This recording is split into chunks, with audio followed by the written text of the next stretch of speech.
Даралық және қабілет. Баланы ерекше қабілеті, артық қасиеті үшін мақтау керек пе? Немесе осал тұсын көргенде қабақ шытып сөгу қажет пе? Жоқ, баланы бұлай тәрбиелеуге болмайды.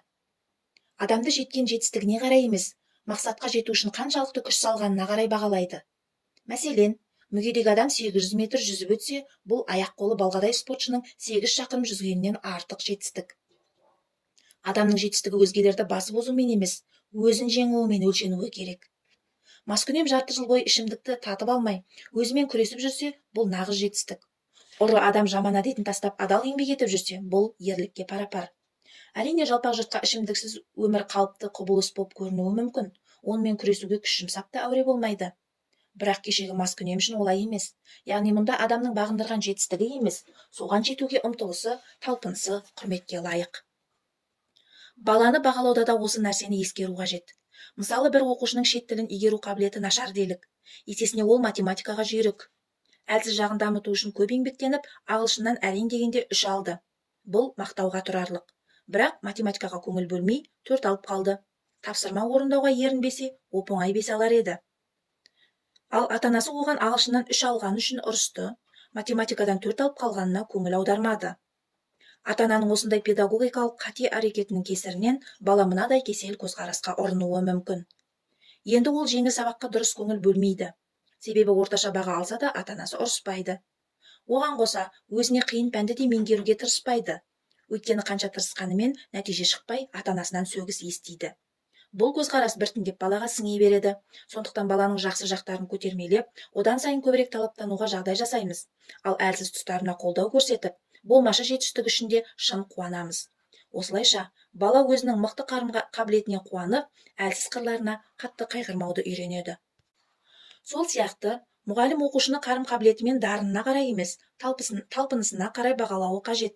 Себебі ұстаз барлық оқушыны бір ғана өлшеммен таразылауға міндетті. Оқу жоспары мен бағалау жүйесі бәріне ортақ. Бір оқушының үлгерімі төмен болса, мұғалім сол сабақты қайта-қайта түсіндіре алмайды. Алға жылжуға мәжбүр. Екінші жағынан, бір сыныпта бір данышпан бала, кішкентай Моцарт отырса, музыка пәнінің қарапайым мұғалімі оған не істей алады? Оқу бағдарламасы вундеркиндтерге емес, орта қабілетті оқушыға арналған. Бұдан шығатын қорытынды, балаға мектеп жауап бере алмайтын міндеттер ата-ананың мойнына жүктеледі. Ата-ана баланың бағасына емес, даму потенциалына баса назар аударуы керек. Даму потенциалы баланың интеллектуалдық қарым-қабілетін ғана емес, рухани, адамгершілік және эмоциялық қырларын да қамтиды. Әр адам қайталанбас дара болмыс иесі. Сондықтан баланы өзгенің баласымен, аға әпкесімен, тіпті егізінің сыңарымен де салыстыруға болмайды. Өйткені әр адам қайталанбас жеке дара болмыс. 2019 жылы рухани жаңғыру бағдарламасы аясында ата-аналарға біраз дәріс оқылды. Кезекті дәріс аяқталған соң, бір келіншек 3 баласының жағдайын айтып шағымданды. Айтысынша, балалардың сабағы нашар, үлгерімі төмен екен. Сондықтан қосымша курстарға береді, бірақ одан нәтиже шықпаған. Қанша тырысса да, үздік оқушының санатына қоса алмапты. Жағдаймен жіті танысу үшін бірнеше рет кездесу ұйымдастырып, балалармен де жолықтық. Ақыры мән-жай түсінікті болды. Ата-ана балаларын үнемі өзге балалармен салыстырып отырады екен. Үздік оқушыларды көрсетіп, соларға еліктеуді бұйырады. Онымен қоймай, өзінде басқа ата-аналармен салыстырады. Мен үлкен қызметтен бас тартып үйде отырам дедім. Не үшін? Сендер үшін. Не ішемін, не жеймін, не киемін демейсіңдер. Бәрін үйіп төгіп бердім.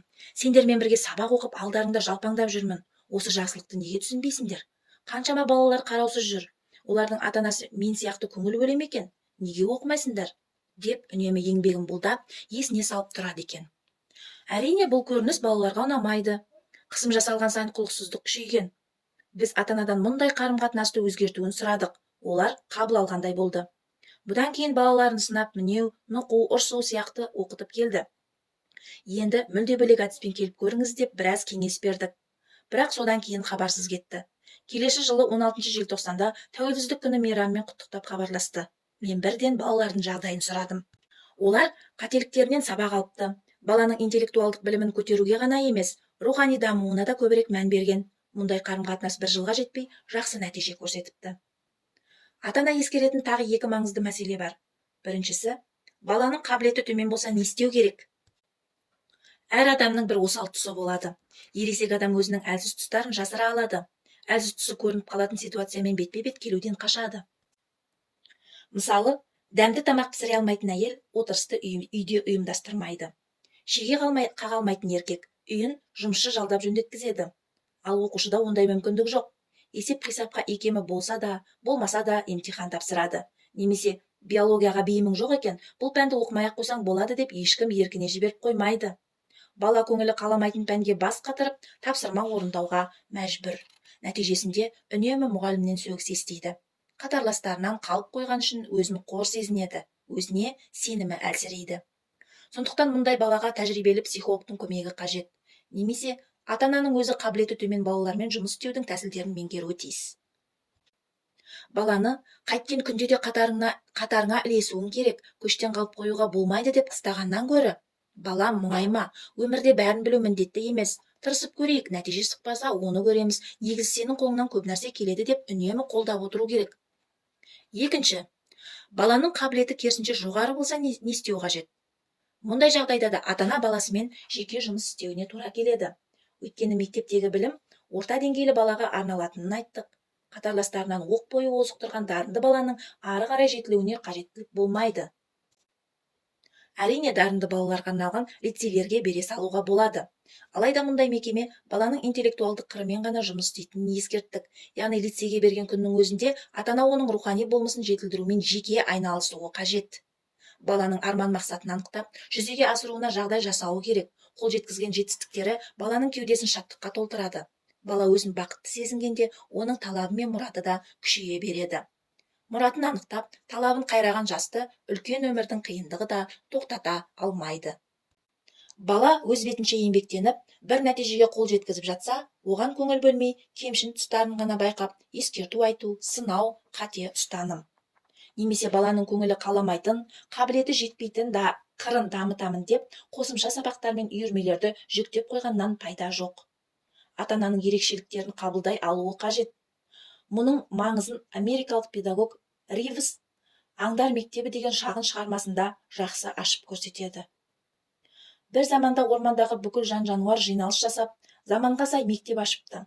Пәндердің қатарына жүгіру, жүзу, ағашқа өрмелеу және ұшуға машықтану еніпті. Оқу бағдарламасы бәріне ортақ болыпты.